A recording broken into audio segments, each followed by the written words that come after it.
bem-vindos a mais um vídeo do Mundo na Zona, esse espaço aqui no canal do Zona Curva em que a gente fala sobre política internacional toda semana. Eu sou a Giovana Branco, eu sou mestre em Relações Internacionais e pesquisadora de Cultura e Política Externa da Rússia, e hoje separei 4 temas que aconteceram nesses últimos dias para a gente discutir. Hoje eu vou começar falando sobre o continente africano, especialmente sobre o Gabão, que passou por um golpe de Estado recentemente. Eu já falei algumas vezes aqui sobre a África e algumas questões políticas que foram acontecendo lá naquele continente, principalmente eu comentei sobre o golpe de Estado no Níger, que foi um golpe militar e que segue adiante até agora. Não, os militares que deram o golpe continuam no poder, embora a gente já tenha tido algumas tensões entre o Níger e a comunidade econômica dos estados da África Ocidental, que impuseram sanções, que tentaram, reverter esse quadro. Inclusive ameaçaram invadir o Níger caso o golpe se mantivesse, mas até agora nada disso aconteceu, os militares se mantêm no poder. Semana passada eu falei também sobre as eleições no Zimbábue, que foram eleições aparentemente fraudadas pelo atual presidente, que se reelege e, portanto, se mantém no poder.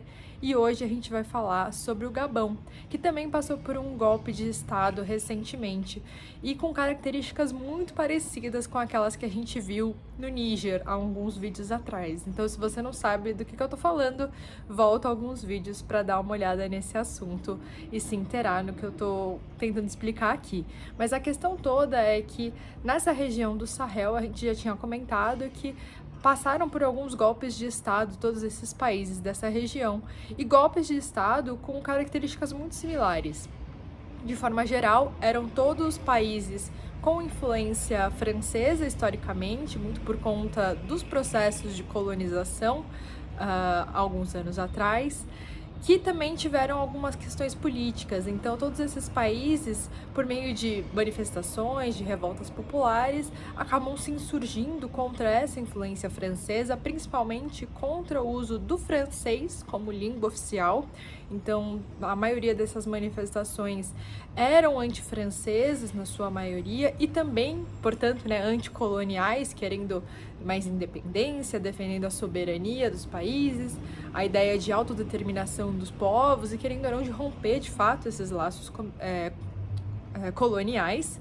E a grande questão é que eles também, além de criticarem esse laço com a França, criticarem, querendo ou não, o Ocidente de uma forma geral, e aqui a gente vai entender o Ocidente principalmente como a Europa Ocidental e os Estados Unidos, que historicamente tiveram relações de alguma certa dominação entre outros povos. Além de criticar o Ocidente, essas manifestações no Sahel também tinham um elemento muito curioso, que era um elemento pró-Rússia também no meio dessas manifestações. Então, em alguns casos, por exemplo no Níger, como eu comentei aqui anteriormente, a bandeira da Rússia apareceu algumas vezes nessas manifestações ao lado da própria bandeira do Níger, o que nos dá a entender que as pessoas nesses países estavam manifestando contra a França, contra os Estados Unidos, contra a Europa de uma forma geral e a favor da Rússia. Então, quase que trocando ou tentando trocar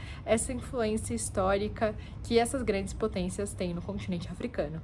Agora nós temos esse mesmo cenário, algo muito parecido que aconteceu no Níger, acontecendo também no Gabão. Então,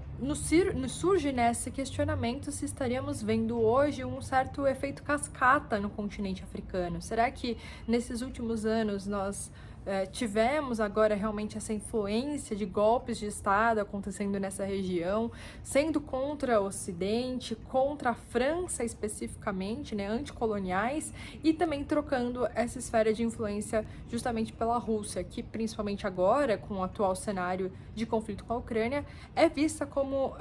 um Estado páreo do Ocidente, mas é vista também como uma alternativa para o modelo todo de globalização liberal do Ocidente, dos Estados Unidos e da Europa ocidental de forma geral. Então, tanto Rússia, principalmente, que é o país que vem sendo citado nessas manifestações, mas também a China, acabam sendo essas alternativas de influência em todas as outras regiões do mundo, não só no continente africano, mas em todo o sul global, né? Esses países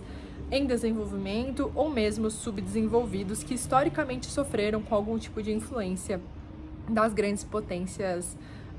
do mundo, da Europa e dos Estados Unidos principalmente. Então agora nós temos visto justamente esse novo cenário acontecendo no Gabão, de novamente bandeiras russas e também, né, menções ao presidente russo Vladimir Putin acontecendo no país. Após alegar que houve fraude eleitoral nas últimas eleições que aconteceram no Gabão, o general que liderou o golpe militar assumiu na segunda-feira, dia 4 de setembro, a presidência do país. E nos revela principalmente, além, é claro, desse possível efeito cascata que vem acontecendo no continente africano, essa espécie, né, de efeito dominó que a gente tem visto desses governos que até então conseguiam de alguma forma se manter mesmo nesse ambiente de instabilidade, mas que vem caindo por conta de golpes militares com características muito parecidas, como eu comentei agora há pouco. Além de tudo isso, nos mostra também uma grande fragilidade da influência da Europa no sul global de uma forma mais ampla. Então nós já temos visto há algum tempo os países europeus com certa dificuldade de se manter influentes no cenário global, de manter justamente esse